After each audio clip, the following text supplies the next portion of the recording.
kind of interesting how these things get started. You know, I think I sent an email to Malcolm back in January of this year and said, Malcolm, I'd like to do a panel discussion with you and Jay, and that's how it gets started. And we'd also like to give you the Lifetime Achievement Award.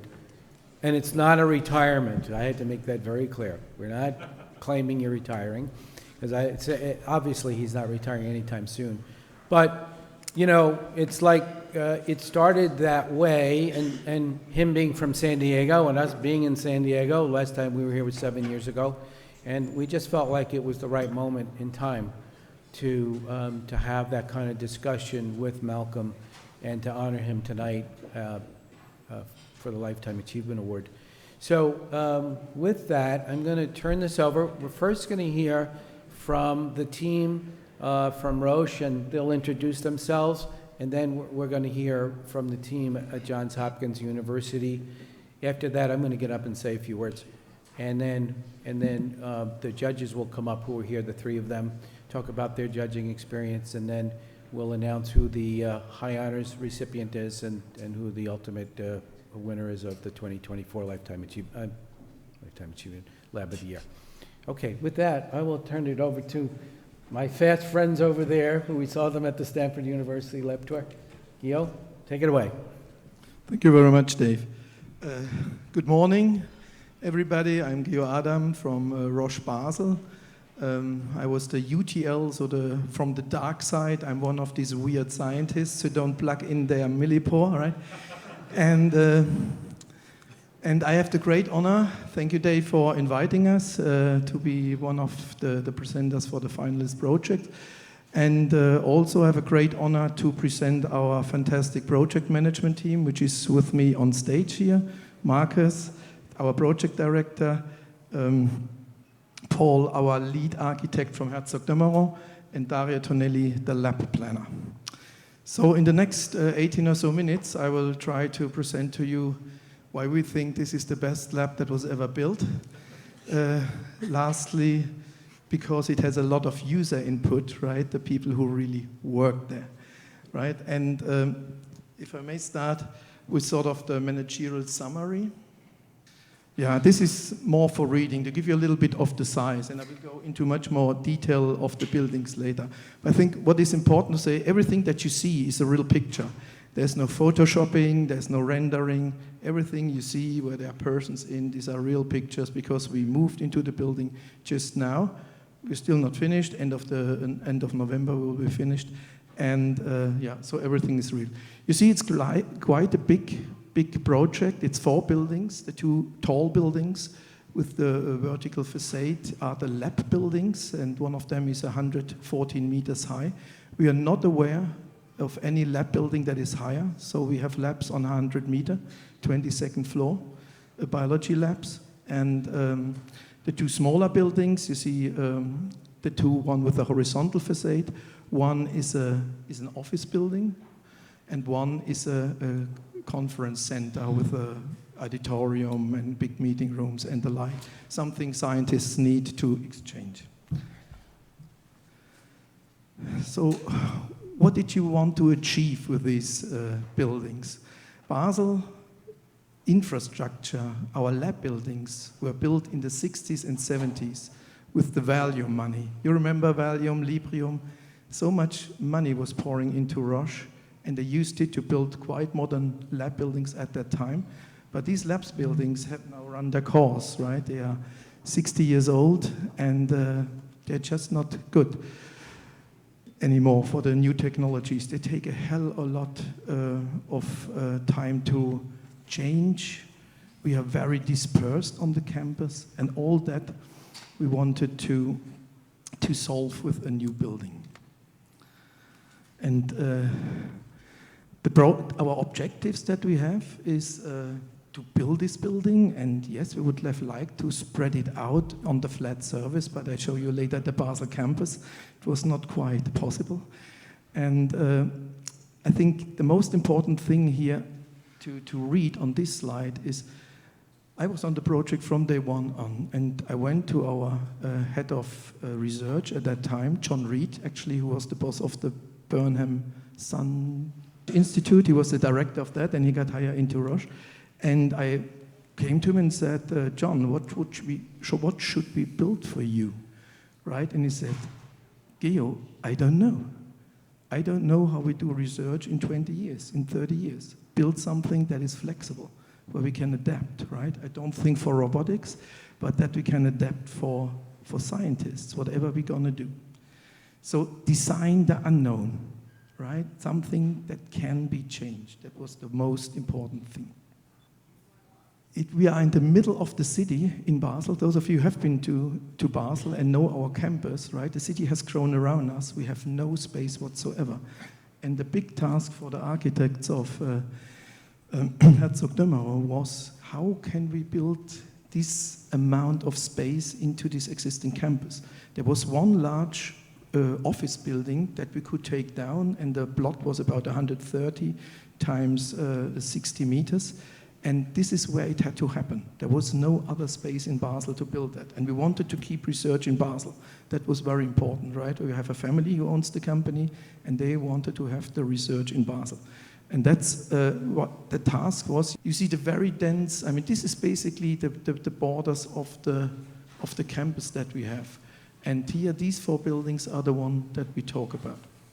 I mean, what is also interesting, if you look at it, it's a very strict, it's a very Swiss and Germanic layout, right? You see this, and it's going back to Mr. Salvesberg, an architect 80, 90 years ago, right, who made this master plan for the campus, and we still stick to it, and in a very, very hard way, right? We have lots of discussion. We want a bridge, it's a lot of discussions, right, to connect buildings, because, yeah, it's against the plan of Mr. Salvesberg. So what did we build the PRED Center on, as we call it? PRED, by the way, means pharma, research, and early development, right? So are the guys who start it all. We go from the idea to the first phase in the clinic, those of you who are familiar with drug discovery, right? But we are the ideas generator, right? This is where it all starts. Everything there makes a patent usually, right? Because it's not existing on this planet. So what are the pillars? First and foremost in research, communication and collaboration. How does innovation start? It always starts at interfaces. And if people don't meet, right? I mean, all this VC stuff since Corona hit us, it's poisonous to research, because you need to meet a guy in the hallway, over coffee, wherever, to get this little puzzle piece that is missing in your brain to make an invention, right? That is foremost what we wanted to achieve, is communication and collaboration. Of course, we want to have a highly functional building, right? I mean, everybody talks about time to market and everything. It had to be highly functional, and he had to adapt to the changes that I already talked about. And then flexible. We do not know how research looks like in 20 years. Flexibility, key point. And then we are ROCHE, right? I mean, we were for how many years? 10, 12 years. The Dow Jones rated most sustainable pharma company in the world. It's weaved in our DNA, right? So we have everything we do have to be absolutely sustainable. Our doyen, the grandfather of the current leaders, they founded the World Wildlife Fund, if you're aware of that, right? So they're really deeply interwoven if keeping the creation. Atmosphere, right? And there we had quite a lot of discussions with our architects, right? When we build a research building, this is our kitchen. This is our living room. This is not for catalogs of architects. This is our living room, right? And it has to feel like a living room. People have to go there in the morning and love it, that they can go to work, right? So atmosphere, colors, materialization, very important. And then digitization, not robots, but a simpler version of it. I will talk to it in a minute. So collaboration, right? And I said it already. And it's not with collaboration, I don't mean meetings, right? 11 o'clock, we have the meeting on Project A. This is not where innovation happens. Unplanned interactions, coffee machines, places where you can hang out, right? Where you can drink beer. Money brought every scientist the instrument he wanted. When I grew up in university, we had to share instruments.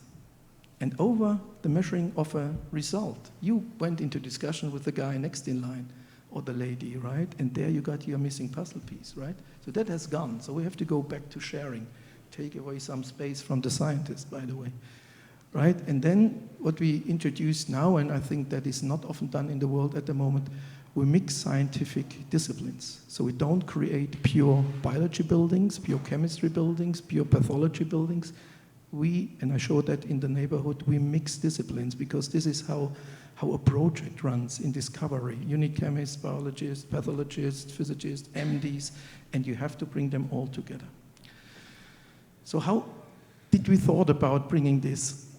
And this is something that we call a neighborhood. You know, these are gigantic buildings for our standards, right? 23 floors high, 1,800 researchers. You have to cut that in pieces that a human brain can digest.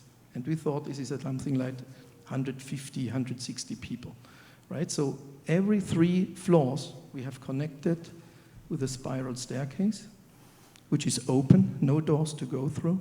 I show it to you later in a better thing, but just the concept.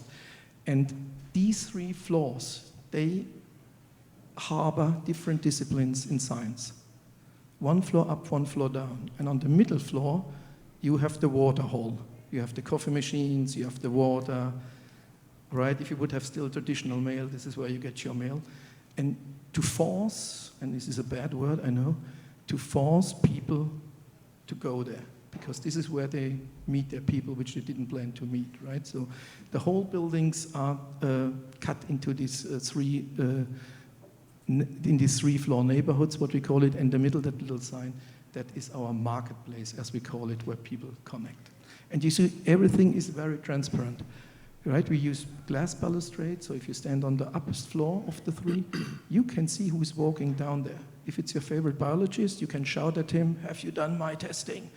Right? And this is exactly what we wanted. We saw, and it's not really our idea, right? We saw that in Oxford, we have done a lot. Herzogenaurach has done it a lot in office buildings, but we saw it also being done in Oxford, in England, in a research building, and we liked it very much and copied it.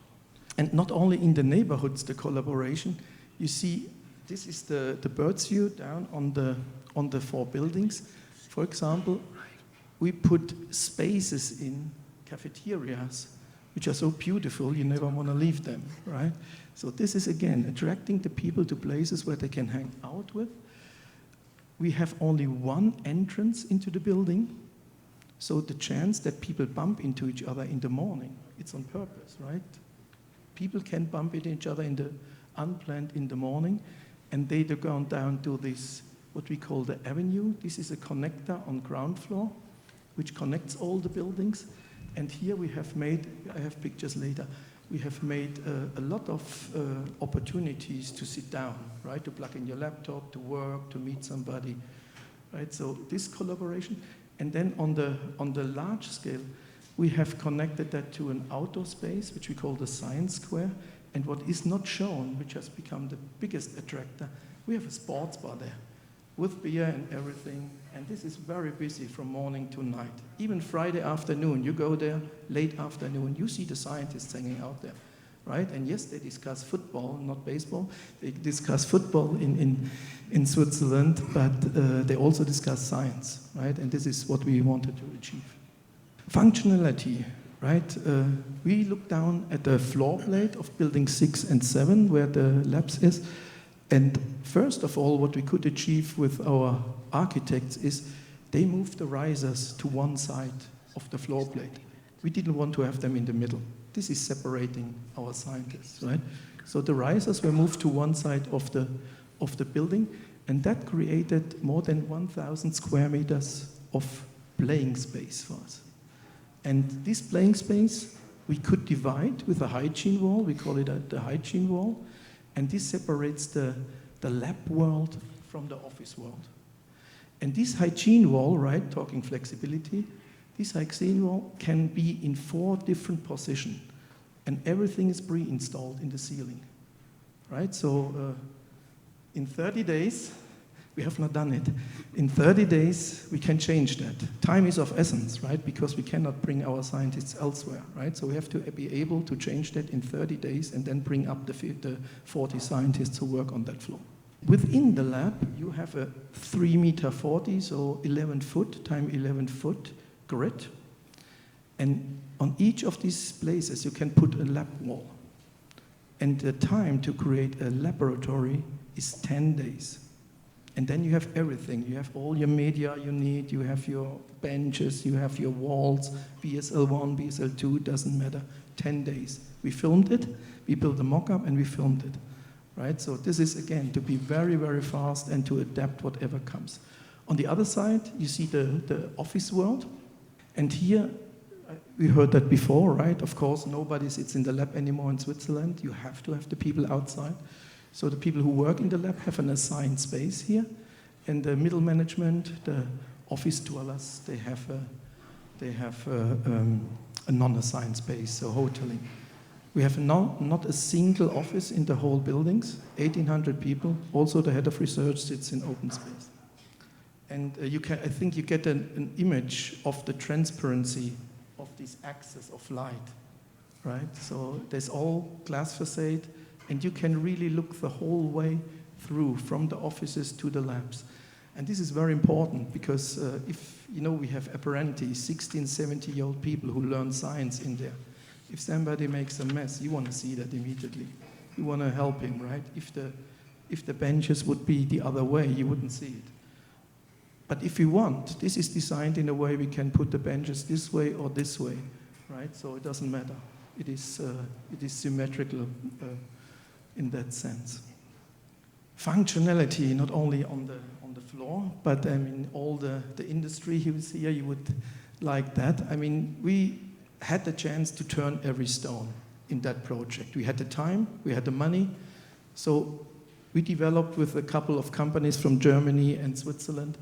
We developed a system where you do not have to bring your liquid waste down to the autoclave anymore. So people just go here, put the valves on, pump, suck, rinse, and then they can take it back. Especially in a high rise, right? This is absolutely important because people would lose 15 minutes going up and down if they have to bring it to the autoclave, right? We designed a new a biobench, a biosafety cabinet with a burner, a German company. We designed a new weighing cabinet, which is the most quiet cabinet you've ever heard, with a Swiss company, and we designed a really nice fume hood, a new one with Waldner, also from Germany. And why did we do that, right? Because when we started the project, we talked to our medical doctors. We have our own medical service on site, and they told us about diseases that the researchers develop after being 20, 30, 40 years in the lab. And one of them is, I'm a chemist myself, right? The back of the chemists, because you always stand in front of the sash, which is like that, right? So why is the sash not bent, right? So, yeah, so we have now hoods with a bent sash, weighing station with a bent sash. You open the hood with your foot, because you may carry something in your hand, right?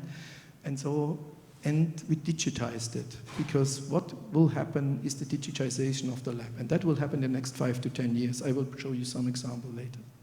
Flexibility, right? Of course, it starts, and this is a very much used word. There is no endless flexibility. I heard from the Salk Institute that you can put chemistry everywhere. We couldn't afford that in Switzerland, right? So we defined what flexibility do we really want, right? Where we are very flexible is with putting labs up. So we have a 3 meter 40, 11 foot time 11 foot module in the ceiling that is repetitive through all the building, all the floors. And this is what brings and under this, you put, we have a little, what we call a spine, which is 20 centimeters. And then you bring, of course, all your media from top, except the wastewater. And all the stuff here, the furniture and the fume hoods and everything was developed to be plug and play. right? So we can, in one day, we can take a fume hood out and we can put something other in. Again, with beam. This is all very new, freshly developed. Here you have an impression of how this looks like. This is the spine. The media boxes can be taken up and shifted and replugged. That can be done in hours. Environmental sustainability, I mean, we cool whatever we can cool with groundwater, right? We have solar panels on the ceiling. We use the concrete from the old building. As I said before, it's woven into our DNA. This is the way we have to do it. There's no other way around. This, by the way, is a view to our science square where people hang out. This is a normal picture. This is how it looks when the sun is shining in Basel. And now atmosphere. Everybody who knows ROCHE knows that we are very art addicted, right? So an escape staircase is a piece of art in ROCHE. It has to be nice. Yeah? It just has not to be functional. It has to be nice. You want to look at it. You want to, the transparency of the meeting rooms, right?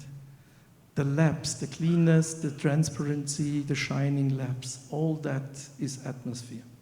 And I told you before that this is our living room. So we wanted to have a lot of wood and warm colors in the labs and out there.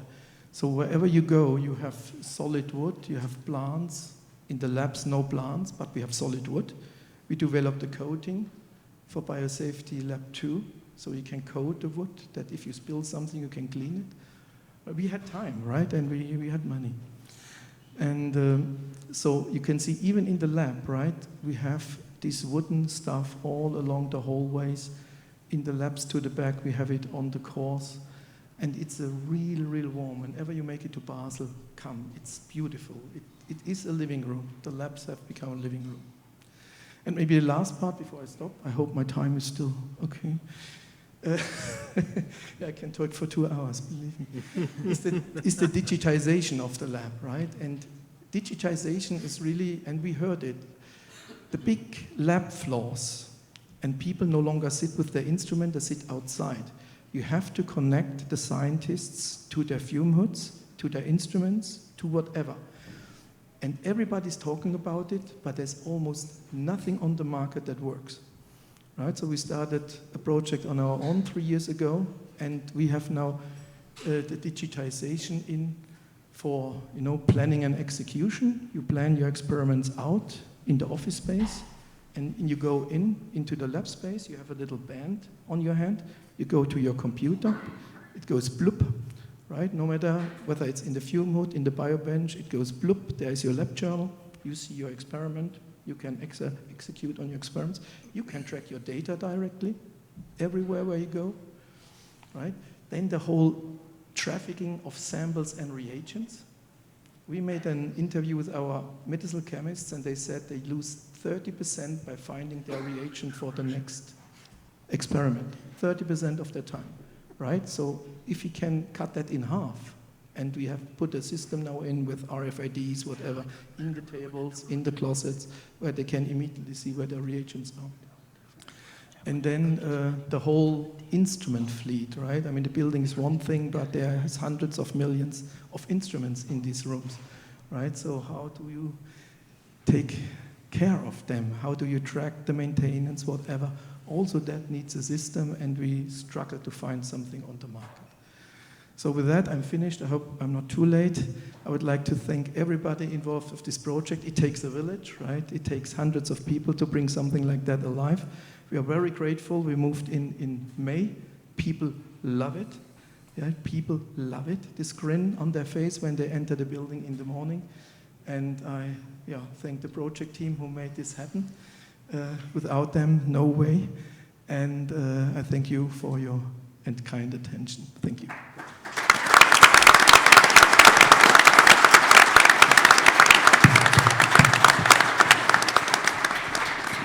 I'm Stephen Blair with Canon Design.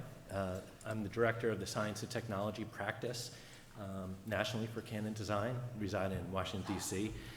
First off, I wanted to say thank you. We're really honored to be here. It's quite a privilege. We're very excited. Also want to say I've been to the ROCHE facility, the PRED, and it is a fantastic facility. It is really something. But we're here today, our team, to talk about the Johns Hopkins University Applied Physics Laboratory, Building 201. Instead of PRED, this is the RED program, R-E-D-D. Jim's going to talk more about that in a moment. A couple of quick statistics. This is a university-affiliated research center, which is a division within Johns Hopkins. It sits in Laurel, Maryland. It's its own research campus. So it's an intense campus. A lot of serious research goes on there. 263,000 square feet. It's a workhorse, even though there's a conference room. 55% of the space, the net space, is laboratory space. Okay, I'm going to turn it over to Jim Schatz, and he's going to talk a little bit about where we started with the vision. He's the visionary for the team and the leader. Thank you, Steve. Jim Schatz here from the Johns Hopkins University Applied Physics Laboratory. I'm the department head of the Research and Exploratory Development Department, which we call RED, and we refer to our laboratory at whole as APL. So before I tell you how deeply grateful we are for the amazing work that Canon Design did on this world-class research facility that we're going to show you here, and also how deeply grateful we are to SEFA for considering this building in the 2024 Laboratory of the Year competition, I want to tell you about APL and our department. APL is a very special kind of nonprofit research and development resource for the U.S. government. As Steve mentioned, we are what the Department of Defense categorizes as a university-affiliated research center. We are the largest one in the nation with over 9,000 staff members. APL exists to make critical contributions to critical challenges facing the Department of Defense, NASA, the intelligence community, and other essential government agencies. Our director, Dr. Ralph Semmel, has mobilized an outstanding and dedicated workforce through our centennial vision to create defining innovations that ensure our nation's preeminence in the 21st century. Let me tell you a little about the laboratory. APL was founded in 1942 in the early days of the Second World War, and the laboratory's very first defining innovation was the development of a special proximity fuse that enabled our weapons to be much more effective than they were before. This decisive advantage was recognized by General George Patton with a special letter that we hold dear today. But I was very excited in Malcolm's talk that he mentioned that in 1957, the Soviet Union launched a satellite called Sputnik. And as it raced overhead, and by the way, Malcolm and I were both children at that time, so he's not the only seasoned veteran here. As that launched overhead, a couple of very brilliant APL researchers were looking up at that satellite, and they said, you know, if we knew the exact path of that satellite, we could geolocate ourselves on the surface of the Earth. And very quickly after that, they developed the first geolocation system called Transit for the US Navy, which we shared with the world, and that became the GPS system that you're all using in your satellite and your cell phones today. For NASA, APL has created and developed an entire range of space missions that includes Messenger, the first orbital mission to Mercury, the New Horizons mission to Pluto, the Van Allen probes, explored the harsh radiation belt that surrounds the Earth, and the ongoing Parker Solar Probe mission that has allowed humanity unprecedented proximity to the surface of the sun. Recently, you may have heard about the double asteroid redirection test, the first ever proof of concept for diverting the path of an asteroid as it hurtles through space. One day, this capability might be needed to save our planet from another catastrophic collision with an unwelcome visitor from the far reaches of the galaxy. Back here on Earth, APL has been dedicated to providing our nation with the very best air and missile defense systems, undersea warfare systems, and special operations systems in the entire world, along with cyber operations. For over 82 years, APL has quietly served our nation through innovation, advanced prototypes, and acting as a trusted agent for the military and intelligence elements, always motivated by the goal of making the world a better place and a safer place, and adhering to our core value of unquestionable integrity. Now, the mission of my department within APL, we are the Research and Exploratory Development Department. Our job is to accelerate transformative innovation and invent the future for APL.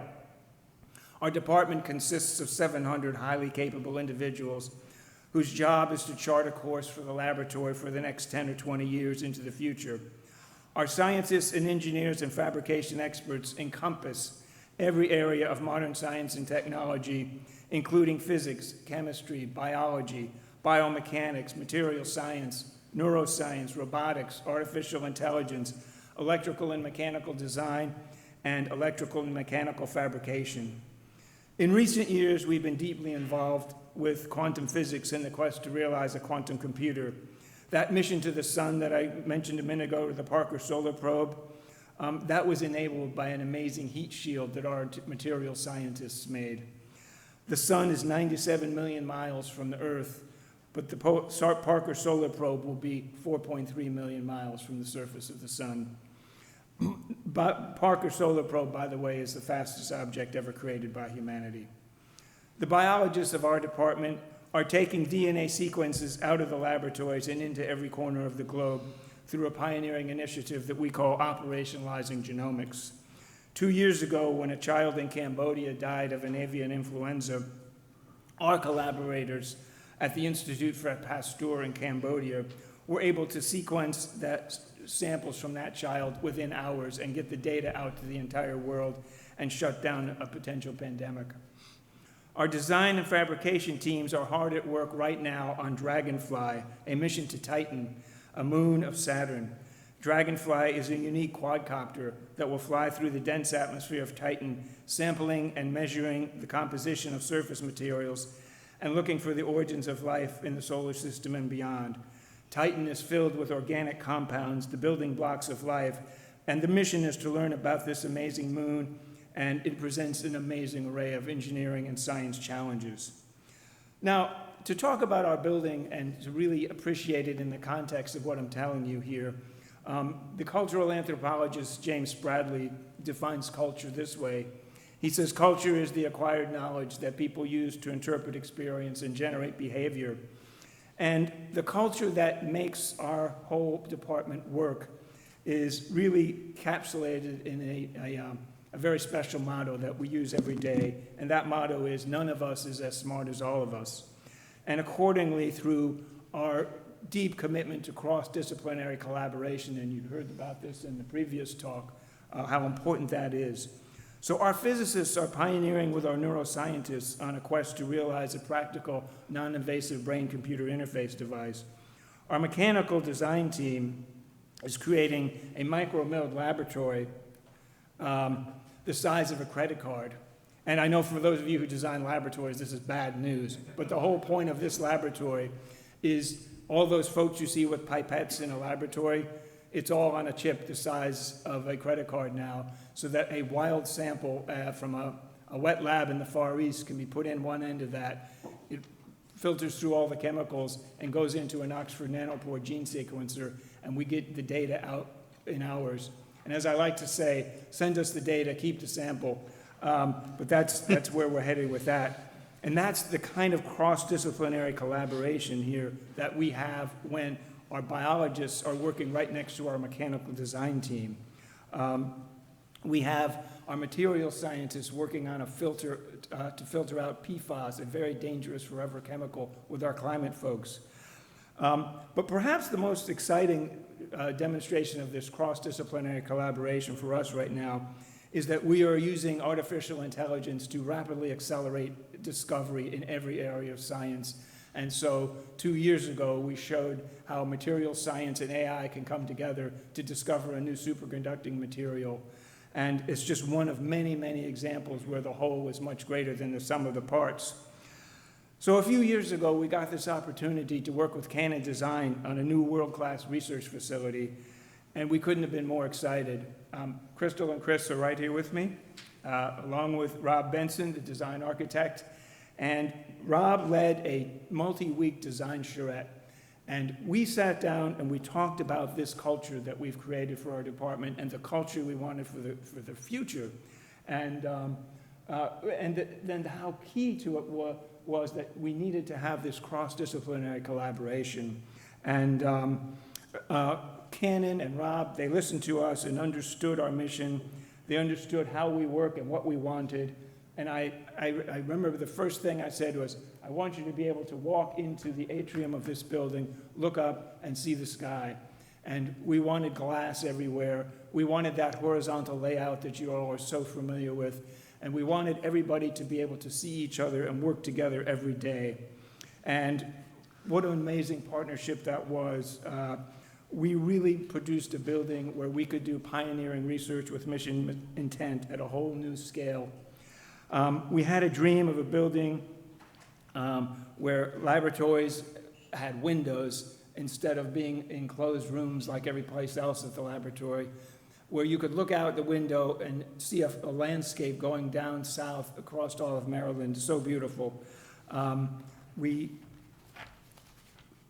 certainly adopted the open concept plan that people all embrace these days, but it's actually much more than open concept, because as you can see in this picture right here, we're looking at the south side of the building. Those are where our laboratories are, the whole along the south side.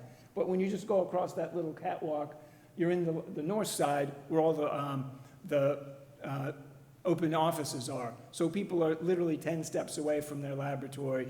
And if they walk down the hall, they're seeing who's here, who's in the laboratory. And it just couldn't be more conducive to the culture we wanted to create. But also, when we talk about open laboratories, thanks to the partnership with Crystal and Chris and Rob, we have rooms. If you need to write a paper, a technical paper for publication, we have rooms that you can go into, beautiful glass doors, sit in there all alone all day and write as much as you want to. You don't have to pre-book it. You just walk in and use it. We have huddle rooms for 3 to 5 people all over the place. We have conference rooms for 20 to 30 people all over the place. We have an auditorium that we brilliantly decided we would keep as a flat floor auditorium that is booked every day of the week with conferences, and we have hosted conferences on climate and biology and quantum. It's just constant use. So we also created these amazing kitchens that Rob designed, just as you guys had talked about, where everybody can have lunch together and share ideas, and the physicists and the biology people can talk together, and the material scientists can talk to the mechanical design teams. It's this whole point of glass connecting and collaborating that has just been so vital to us. What can I tell you? This facility has really exceeded our wildest expectations, and it is already enabling a new wave of innovation that we are confident will continue throughout this century. And I will say here that the Johns Hopkins University Applied Physics Laboratory is immensely grateful to Canon Design for this unique treasured resource, and to the Scientific Equipment and Furniture Association for considering this exemplar facility as a candidate for the 2024 Laboratory of the Year. Thank you so much.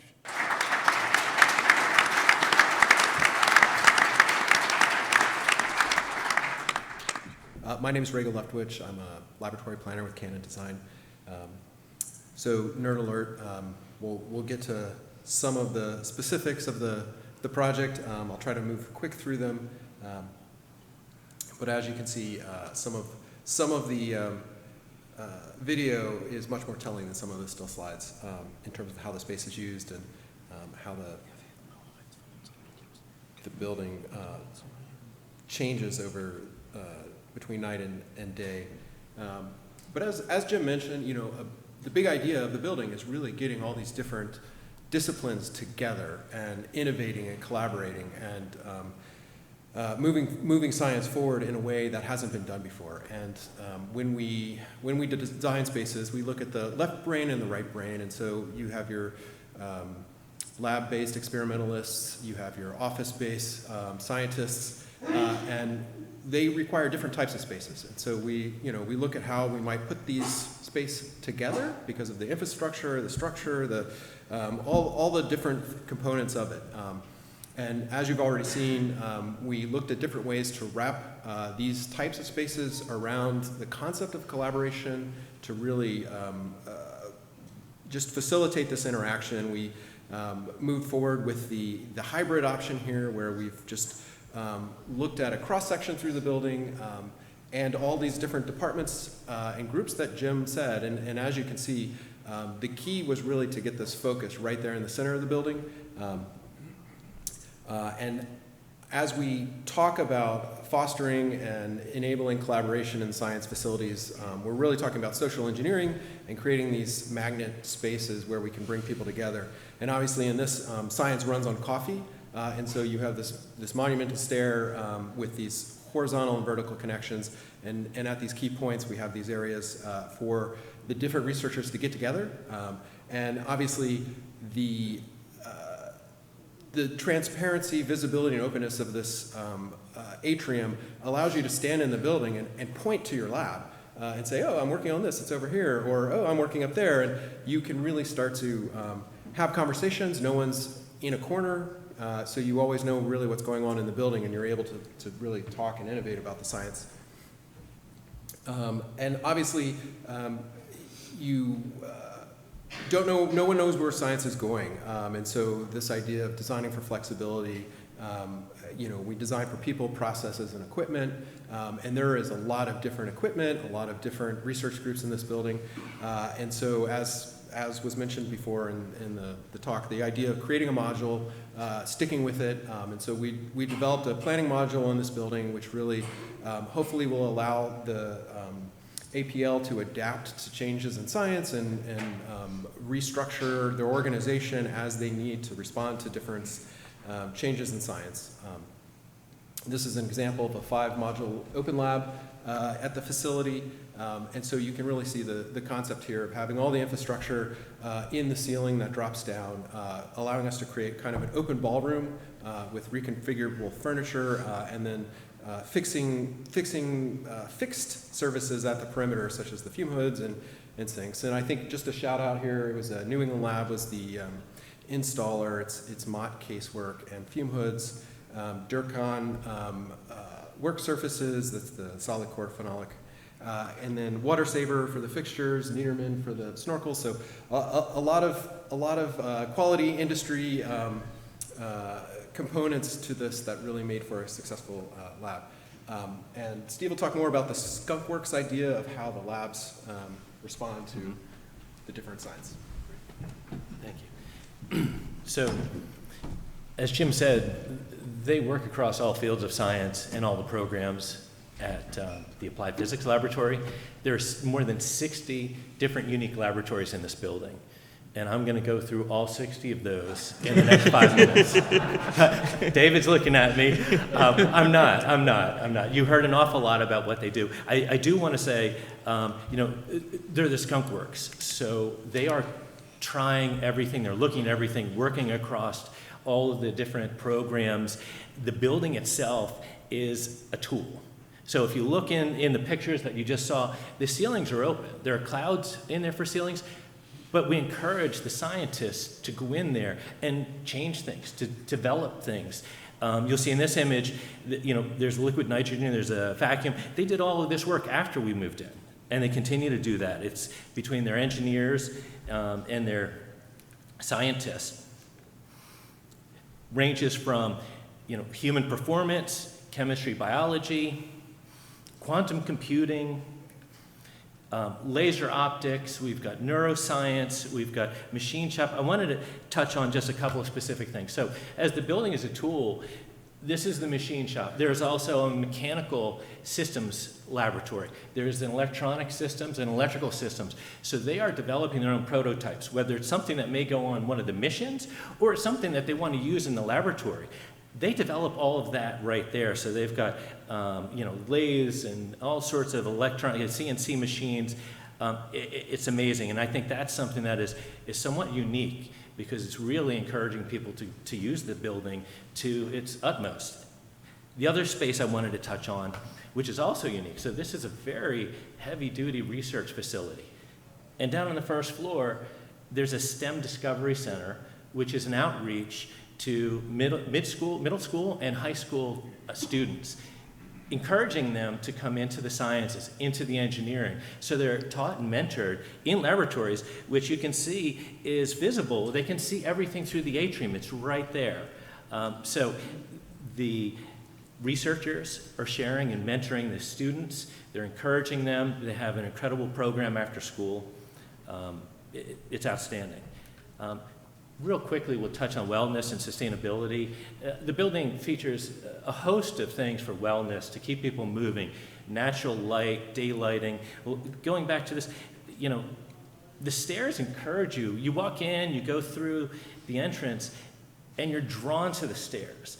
And it just gets you to move. And we know that movement and exercise helps with creativity. We had a tour of the Medical College of Wisconsin, and we came in the building, we immediately went up the stairs and everything. 15 minutes later, is there an elevator here?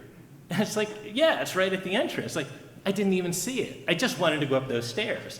And that's kind of the way the facility is. There are outdoor spaces, they bring in food trucks, they have events outside, they have a terrace here. They bring, there's a variety of spaces, an abundant choice. So depending on your personality, your mood, you can go to different areas to have activity and action, or you can have total quiet and silence. On the other side of things, incredible robust systems, resilience, sustainability. This is a project where we used really a host of everything, from energy conservation. You can see the natural light, light harvesting, light controls. The envelope is high performance, the roofing, all throughout the building. It's incredibly sustainable, as well as reliable and safe to use. Jimmy Patel is going to talk a little bit about the execution of the project. Good afternoon, everyone. My name is Jimmy Patel. I'm responsible for planning, design, and construction for Johns Hopkins University APL. As Malcolm and Jay says, I'm the guy in the middle of the architect and scientist. I'm the middle guy. so that's me. So I heard something before I jump into about the Home Depot stuff this morning. And I'd love to invite you guys at APL, because I get on a daily basis questions, why the facility costs a lot of money? Why does it take so long time? When I do my basement, it's like fast. I go to Home Depot, buy stuff. So I love all the comments on Home Depot, so come on down in APL so we can convince people that that's not the standard we want to follow, right? We want to follow SEFA standards that you guys have established on that one. So a little bit about quick, as Jim mentioned about APL. APL is 461,000 square feet. Almost 50 plus buildings we have, and around 4 million square feet of lab space. As Jim mentioned, we have 9,000 people at the lab. Building 201 is 263,000 square feet space, and the delivery method that we utilized for that building was the CMARC, the Construction Management at Risk method. We tried to bring the contractor early in the process. Turner Construction was the contractor. They are the largest, as you know, a contractor in the country. So with Canon's help, we brought the Turner Construction earlier to understand what that process is. The building is 2/3 concrete and 1/3 is steel building from a thing. Some of the challenges in construction we faced is the exterior is precast panels and a lot of glass. Precast panel manufacturer was getting lawsuit by federal government. And you all know what happens when federal government is suing you, right? So we had to come up with a strategy to stick with the manufacturer or not. And we stuck with the manufacturer of the precast panels, and we ordered earlier, and we had a lot of challenges to get that thing moving. We found a lot of cracks in the space. But at the end of the day, we were able to do that. The second thing, some of our older lab buildings have leaks, water leaks. And we wanted to make sure that that doesn't happen to building 201. So, a lot of buildings you go and do sample testing. We choose to do 100% testing for our exterior envelope system, because we wanted to make sure the scientists do not get interfered to do all the science work for the next 50, 60, 70 years in that building.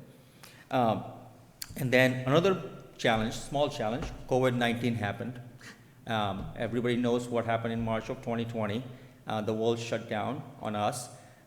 We had to come up with many, many different strategies to complete this project, starting with our board of trustees to convince them that this is the right thing to do for APL and for GHU to continue with this project and complete it to spend money. We did shut down some of the projects, but we continued with the Building 201 projects. We also wanted to make sure the workers are safe. So we had monitoring systems, we had health screenings for the workers, and the people who can work from home, we let them work from home on that one. We also have a shell space in the building, around 35,000 square feet space. I'm not a big fan of shell spaces, but it was Jim's vision to keep that shell space to bring one of the facilities that you'll hear later. It's called Intelligence Systems Center in more detail on that one. The building is LEED certified, LEED Silver certified, and then, LEED certified building. And the last thing I want to say is, Jim had a vision of this facility. It has came up excellent, and we made it reality for him and his team. So, and thanks for listening. I'm going to show you the last portion of the timeline of the building, if this works.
All right. Thank you, everyone.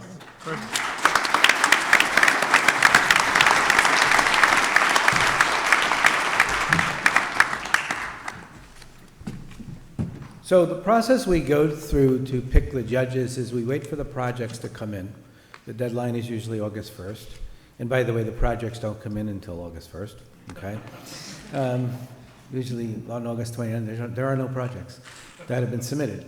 But we wait till the projects get submitted. Then we identify potential judges, both advisory board members and non-advisory board members, who do not have a conflict, who are not involved in any of the projects.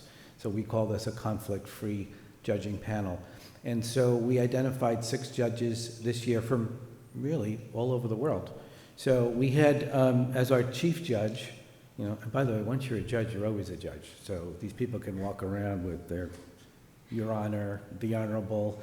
So we had the Honorable Brian Richard was the chief judge. Don Weinrich from Enion, partner at Enion Architects, was another judge. Laura Halverson, a principal at project manager at Affiliated Engineers. Philippe Fristeau from France, a L'Oreal end user. Charlie Klee, principal at Payette, and Sanjay Pirouet, who is a principal architect at Studio Arcnovate. So it was really good to get that perspective from those people. And we have 3 of the judges here today, and they're going to come up and briefly describe the experiences that they had as a judge.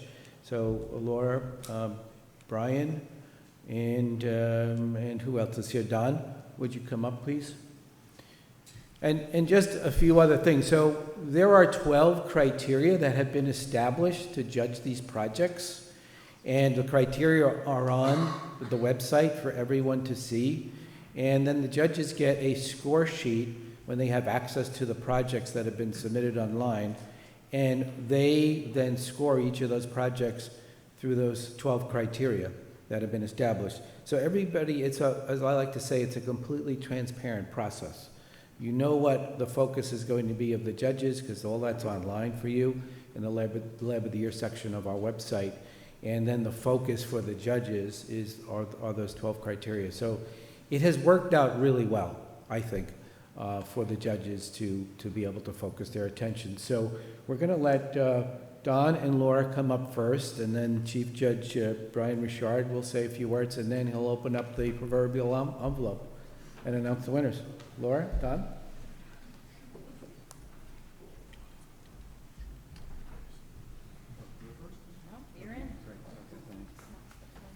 All right, so I think this all extends the suspense a little bit longer, and I'll try to be quick.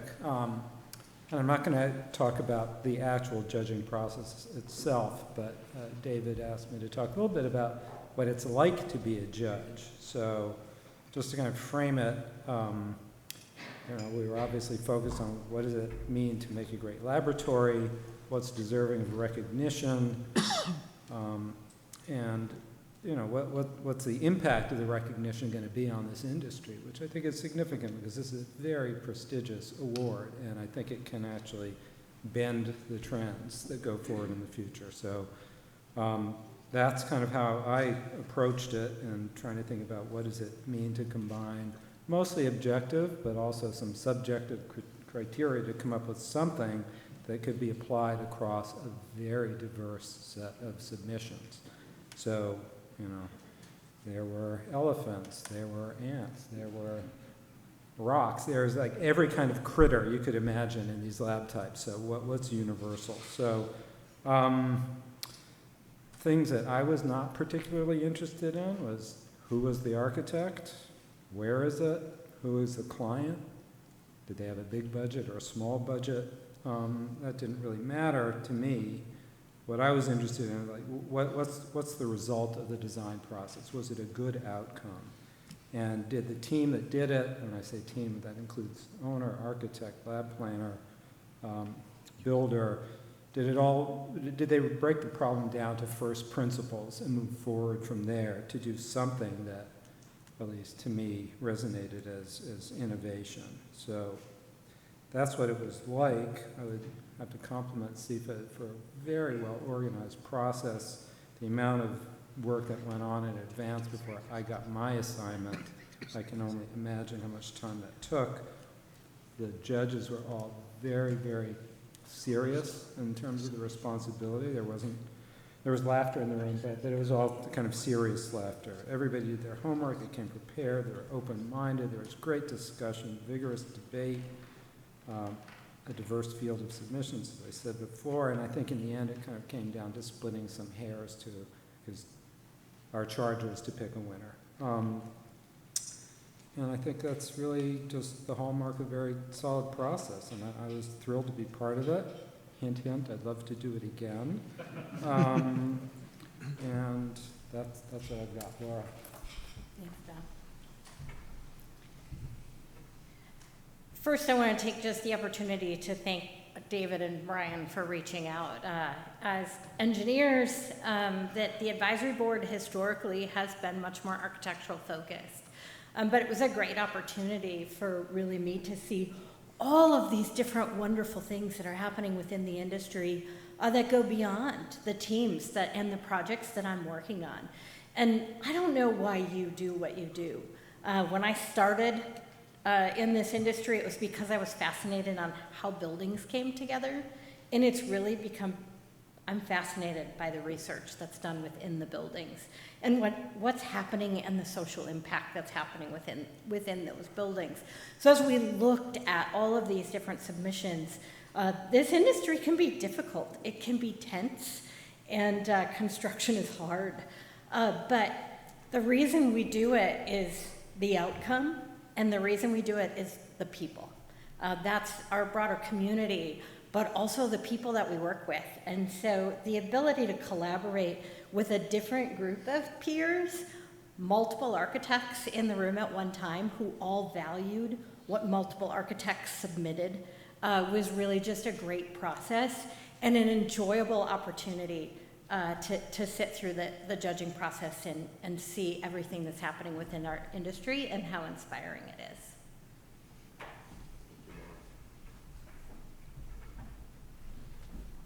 All right. Just a little bit longer, guys. I'm chief, I can drag it out as much as I want. I do know that we're running up against time. So what I would like to do is just spend a second here in thanking the judges, two of which are here today, obviously. We also had a few more who could not make it to this conference. But how about a round of applause for the hard work?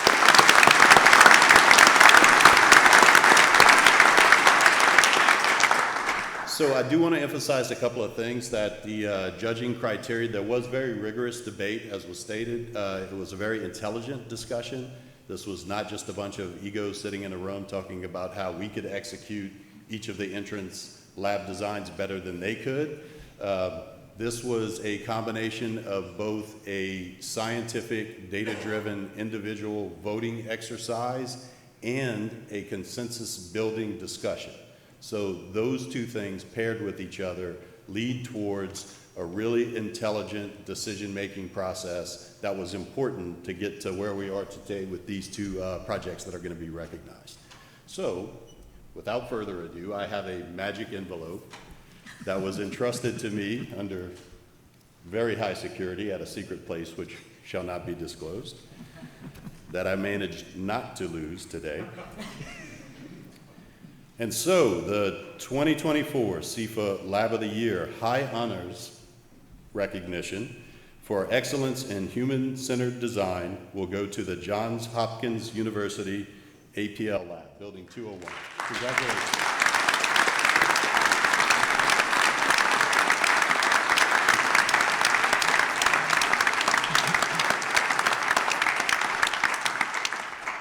And the 2024 SEFA Laboratory of the Year project shall go to the ROCHE P-Red Center in Basel, Switzerland. Congratulations.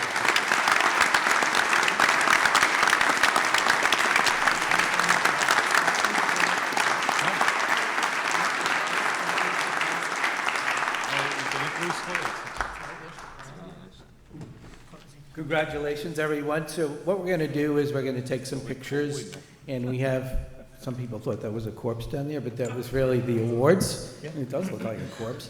But we're going to take that off and give everybody awards. But I also want to acknowledge our SEFA members that were involved in these projects, and they're going to come up as well. So on the Johns Hopkins project, it's Mott Manufacturing, Interdyne Systems, Durcon, and Water Saver. So a representative from those companies should come up to get their awards and their photos taken. And then from Roche, it's Waldner, Fundamax, Brown Labs, Mila, GCE Druva, and of course, Laboplana Tonelli. So we'll take some pictures and we'll break for lunch. So while the pictures are being taken, you folks can go get lunch. Just save some lunch for the winners here. Okay? All right, thank you.